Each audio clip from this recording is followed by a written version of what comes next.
दोस्तों, कर्ण महाभारत के सर्वश्रेष्ठ धनुर्धारियों में से एक थे। भगवान परशुराम ने स्वयं कर्ण की श्रेष्ठता को स्वीकार किया था। कर्ण को एक आदर्श दानवीर माना जाता है, क्योंकि कर्ण ने कभी भी किसी मांगने वाले को दान में कुछ भी देने से कभी भी मना नहीं किया, भले ही इसके परिणाम स्वरूप उसके अपने ही प्राण संकट में क्यों न पड़ गए हों। कर्ण की इसी दानवीरता का महाभारत के युद्ध में भगवान इंद्र और माता कुंती तक ने लाभ उठाया। कर्ण के अंतिम समय में तो भगवान शिव तक ने उसकी दानवीरता से खुश होकर उसे वरदान तक दिया। लेकिन आखिर बर्बरीक ने कर्ण को क्या दिया, तो आइए जानते हैं। दोस्तों, महाभारत का विनाशकारी युद्ध जब समाप्त हुआ तो गांधारी के सभी 100 पुत्रों के शव महल के परिसर में लाए गए। गांधारी ने जब महल के परिसर में 100 पुत्रों को एक पंक्ति में सफेद वस्त्र में लिपटा देखा तो गांधारी को भारी दुख हुआ। वे वहीं विलाप करने लगी। इसी बीच वहां पर श्री कृष्ण आ गए। श्री कृष्ण शोक व्यक्त करने के उद्देश्य से जब गांधारी के पास पहुंचे तो श्री कृष्ण को देख गांधारी को क्रोध आ गया। विलाप कर रही गांधारी ने रोते रोते ही श्री कृष्ण से कहा, यह सब तुम्हारा ही किया हुआ है वासुदेव। तुमने छल से मेरे सभी पुत्रों को मरवा डाला। मैंने प्रयास तक किया कि मेरा एक पुत्र शेष रह जाए, लेकिन तुमने मेरे उस प्रयास को भी भंग कर दिया। यहां तक कि मेरे पुत्र दुर्योधन का प्रिय मित्र सूर्यपुत्र कर्ण, जिसका पांडवों ने हर समय हर स्थान में बात बात पर उसको सूत पुत्र कहकर उसके जन्म और जाति का मजाक उड़ाया, उसको तक तुमने छल से मरवा दिया। क्या थोड़ी सी भी दया नहीं आई वासुदेव?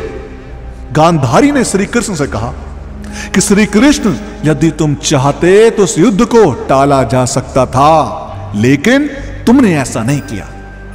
गांधारी ने श्री कृष्ण से कहा, इस कृत्य के लिए तुम्हें कभी माफ नहीं करूंगी। अब श्री कृष्ण दोनों हाथों को जोड़कर गांधारी की सभी बातों को धैर्यपूर्वक सुनते रहे। क्रोधित गांधारी ने भगवान श्री कृष्ण को श्राप दिया कि श्री कृष्ण, जिस तरह से मेरे वंश का नाश हुआ है, उसी प्रकार तुम्हारी आंखों के सामने तुम्हारे यादव कुल का विनाश हो जाएगा। अब यह सुनने के बाद श्री कृष्ण गांधारी से कहते हैं, मुझे माफ करें माता, किंतु क्या आपको ज्ञात है कि इस युद्ध का सत्य क्या है? मेरे साथ चलिए माता, उस कुरुक्षेत्र की भूमि पर जहां महाभारत का विनाशकारी युद्ध हुआ। अब वहां पहुंचकर श्री कृष्ण गांधारी से कहते हैं, माता, आपको कर्ण के सत्य का पता होना बहुत जरूरी है, और वो सत्य आपको बताएगा आपका पौत्र वीर बर्बरीक, जिसकी आंखों ने महाभारत का हर एक क्षण और हर एक छल देखा है। अब यह सुनने के बाद गांधारी बर्बरीक से कहती हैं, पुत्र बर्बरीक, अब तुम ही बताओ, क्या वासुदेव ने छल से कर्ण का वध नहीं करवाया है? अब यह सुनकर बर्बरीक कहते हैं, माता, निश्चित तौर पर कर्ण दुनिया के सर्वश्रेष्ठ योद्धा थे, पर यह उनका दुर्भाग्य था कि वे जन्म से ही विपत्ति के मारे थे। इसी विपत्ति और दुर्भाग्य के कारण उसे अनीति का साथ देना पड़ा, जिससे उसकी मृत्यु हुई।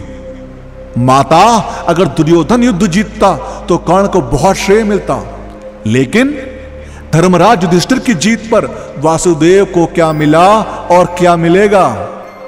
उन्हें तो केवल युद्ध और युद्ध से निर्माण हुई समस्याओं के लिए दोषी ठहराया जा रहा है, और आगे भी दोषी ठहराया जाएगा। सत्य तो यह है माता, कुरुक्षेत्र में अगर कोई था तो केवल एक ही पुरुष, वासुदेव कृष्ण। कर्ण के रूप में वासुदेव ने ही सारे दान किए, और कर्ण के रूप में वासुदेव ही मृत्यु को प्राप्त हुए। जिस पर प्रहार हुए वो वासुदेव ही थे, और जिसने प्रहार किए वो भी वासुदेव ही थे। उनके अतिरिक्त कुरुक्षेत्र में कोई और उपस्थित नहीं था। लेकिन मृत्यु लोक हो चाहे स्वर्गलोक, जब भी वीरों महावीरों की सभा में नाम लिया जाएगा तो सभी वीर खड़े होकर सिर्फ कर्ण के नाम की ही जय जयकार करेंगे। यह सब सुनकर गांधारी को समझ आता है कि यह सब भगवान श्री कृष्ण की ही लीला थी और कृष्ण ही साक्षात ईश्वर हैं। इसके बाद गांधारी तुरंत श्री कृष्ण से अपनी गलती के लिए माफी मांगती है। दोस्तों, आपका इस बारे में क्या कहना है, हमें कमेंट के माध्यम से जरूर बताएं। और इस वीडियो का पार्ट 2 चाहिए हो तो कमेंट्स में पार्ट 2 जरूर लिखें। और वीडियो पसंद आई हो तो लाइक और शेयर करना मत भूलिएगा। हम आपको मिलते हैं अगली वीडियो में।